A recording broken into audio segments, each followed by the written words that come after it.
Satyavedu Telugu Desam party MLA ఆదిమూలం ఏదైతే లైంగిక వేధింపుల ఆరోపణతో సస్పెండ్ అయిన నేపథ్యంలో నిన్న ఆయన భార్య తన భర్తను సమర్థిస్తే ఇవాళ ఆయనే జనం ముందుకు వచ్చారు.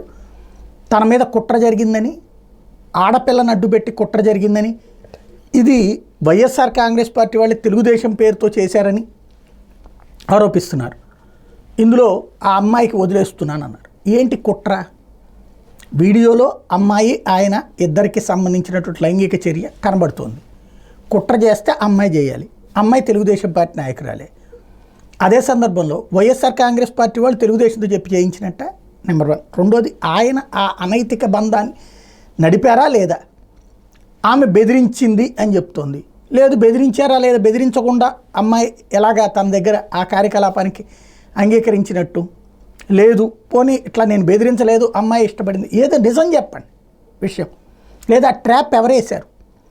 మీ మాజీ ఎమ్మెల్యేనా? అక్కడే ఉన్నటువంటి మాజీ ఎమ్మెల్యే వేశారా? లేకపోతే ఎందుకు వేశారు? ఆ ట్రాప్లోకి మరి తమరెందుకు వెళ్ళి పడ్డారు? అది కదా తేల్చుకోవాల్సింది. బేసిక్ సమస్య ఏంటంటే ఊరికినే అదేదో పోనీ ఇంకా నయం కల్పితము లేకపోతే ఆర్టిఫిషియల్ ఇంటెలిజెన్స్ అని చెప్పలేదు. అక్కడ బేసిక్గా భార్యాభర్త ఇద్దరు రోడ్డు మీదకి వచ్చేదాకా సస్పెన్షన్ చర్య కూడా జరగలేదు. దాన్ని బట్టి అర్థం చేసుకోవచ్చు ఏం జరుగుతుందన్నది. ఆయన రాజకీయంగా సమాధి చేయడానికే ప్రయత్నం జరుగుతోంది. ఇప్పుడైనా వాస్తవాలు చెప్తే ప్రజలకి తెలుస్తుంది.